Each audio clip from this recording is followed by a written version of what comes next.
We want Florida. And you're getting it, baby. Woo! The Florida Bowl is on again this year. And these are two. Listen, we got one team that's ascendant, that's younger, that's meaner, that is the new version of what the Tampa Bay Lightning used to be. But the Tampa Bay Lightning are still the Tampa Bay Lightning, even if they're a little bit older, a little bit more beat up, and have some pretty crazy top end scoring. Like, this is difficult. This series is difficult to call. A lot of the best pieces of the Lightning that won those cups were really young when they won those cups. That's right. So you could argue that a lot of them are better. You could. Anthony Cirelli, Braden Point, those guys. Mm-hmm. But are they going to be able to come up against a team that we know, being Leafs fans, to be absolutely vicious? Because Tampa's tough. Florida's vicious. Game 1 is going to be so violent. It's going to be extremely violent. They're going to be trying to take a pound out of each other, a chunk out of each other. They're going to be looking up the injury histories of both teams. I think it's going to be just a series of borderline criminal acts. Honestly, game 1 of this series. As of this recording, the night before, Panthers fans and Leaf fans were taking shots at each other. But Boston lost, and so did the Leafs, so they're playing each other. We're not playing them anymore. Guys like Lomberg, what are the Tampa Bay Lightning going to do about a guy like that? What are they going to do about, I'm talking about big boy, what are they going to do about a Sam Bennett? Tanner Jeannot, right. Mikey Eismont. Like, they have guys. Mikey Eismont's not, like, the size is... No, but the difference with the Lightning and everybody, and the majority of teams in the NHL, is that the guys who are going to fight back against the Sam Bennetts and the Kachucks of the world are Nikita Kucherov. Yeah, you know, are the guys who are also putting up 140 points for this lineup. Yeah, but Matthew Tkachuk and the Panthers are the make mad guys. They're not the get mad guys. They're the make mad guys.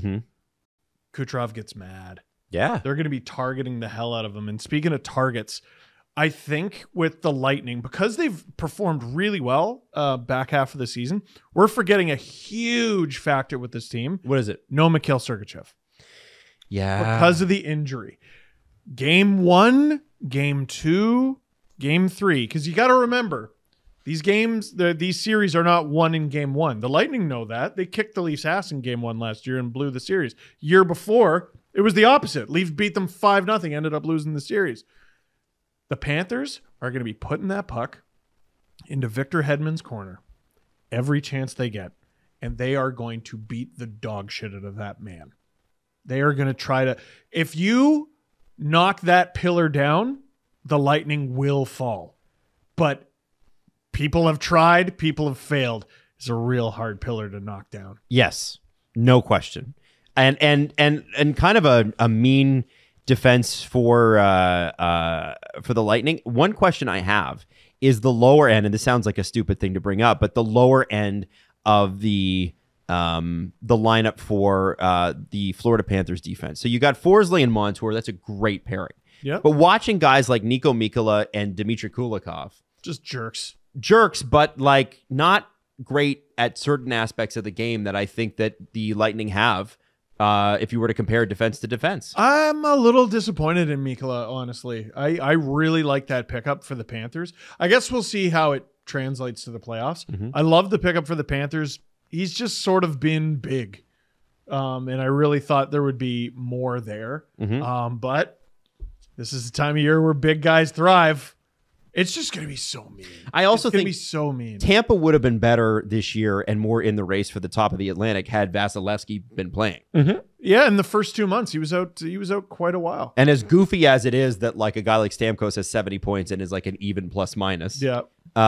It still speaks to the fact that Tampa are a much better team than the wild card position they're in, I think. Oh, the Panthers are getting absolutely screwed. Yeah, this sucks for them, right? Yeah, you win the division and this is your reward. It's like the most unfortunate division winners, keeping in mind that when we're recording this, we don't know how the Pacific's going to go. That could be pretty bad too. Aaron Ekblad will be ready for game 1. Of course he will be. He is. As opposed to what? Him sitting out? Shut up. Not a chance. Okay. All right. So what stands out to you guys? Let's compare goaltending. You had Bobrovsky, who had a crazy run last year, versus Vasilevsky, who has had a crazy run for the last half decade. What do you guys think about this? I might be out of my mind for saying this, but I think it's a bit of a wash. Bobrovsky has been real good. Real good. And he went to the Stanley Cup final last year. By the way, so was Stolarz. Oh, yeah. Oh, yeah. Stolarz has been real good for them. Really underratedly good for them. But Vasilevsky, if he returns to form, he's probably already a Hockey Hall of Famer. And depending on how the rest of his career goes, he could be an all-timer. Like, we could be talking about him in the top 10 goaltenders. Oh, yeah. He's still only 29. He's still only wild. 29. Yeah. The problem is he's been good enough, but he hasn't been elite. He hasn't been what you expect out of Andrei Vasilevsky. The playoffs are a different time. He was extremely porous against the Leafs, which was surprising. Shocking. And Derek Lalonde had that thing about, oh, yeah, shots on through traffic and everything. Yeah, Panthers are pretty good at generating those. So a couple of years ago, I would have said, oh, Tampa in 3. With this goaltending matchup, it's not a couple of years ago. One of them's banged up and the other's hitting their stride. The other thing I want to ask you guys about is the coaching matchup in this series, which I think is one of The the best! best in the NHL. You've got John Cooper, the lawyer. Get that. He's a trained lawyer, and he's fantastic with the media. And then you've got Paul Maurice, who is a great quote, also fantastic with the media. But Paul Maurice is a little bit more like Bam Bam. Like, he's just going to hit you over the head with whatever he thinks. Prison rules, Paul. Prison rules, Paul. And also we know that Paul Maurice is one of the guys that the refs tend not to like very much because he's constantly screaming at them. Where I think John Cooper's a little more mercurial.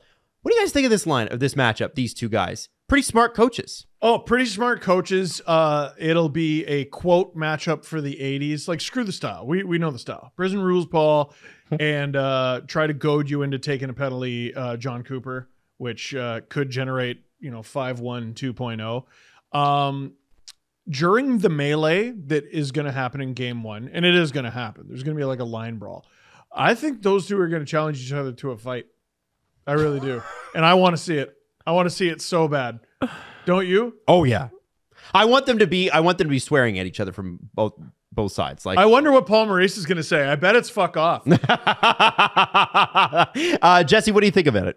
The matchup, the coaching matchup, so cool. Like, how it's very rare we get these two giant coaching personalities in one series. That's going to be a lot of fun. But I think Paul Maurice has a serious question going into game 1. Well, maybe going into game 2 more than game 1, depending on how game 1 goes. How can I be a victim today? Stolarz has outperformed Bobrovsky consistently over the season. Like, he has a higher save percentage than him on the year, and in the last since March 15th, he has a 928, and Bobrovsky has a 900. So you have one goalie playing a lot better than the other. One is your $10 million goalie. The other is Anthony Stolarz. So, wow. I mean, the recipe for success, we saw it last year, right? Alex Lyon started that damn series. Yes. So we know, like, if anyone can be trusted with making that adjustment, it's Paul. Exactly. So I think there's coming out of game 1 is we're going to evaluate how this is going to go, and that's going to be the decision maker for the rest of the series, because you can't wait long enough. Like, no. We saw with the Bruins last year,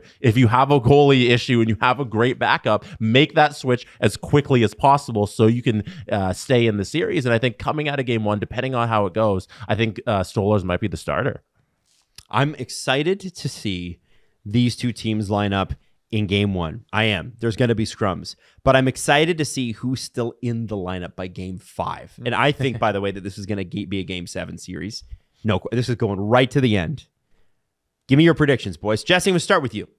I have the Lightning winning this series in 6 games. Oh, wow. Steve. We went through this whole thing. We didn't even mention Nikita Kucherov. He's so good that it's just a given.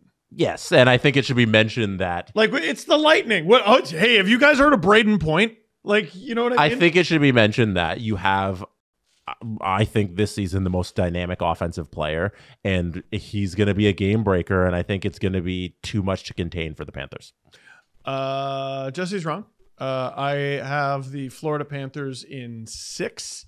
It's not about winning a hockey game. It's about winning a series, and I think they'll do that. I have the Florida Panthers in 7 games. The Lightning not re-signing Steven Stamkos afterwards and him signing with the Florida Panthers. Whoa! That's what I have. I don't know. That's How does what I that have. work?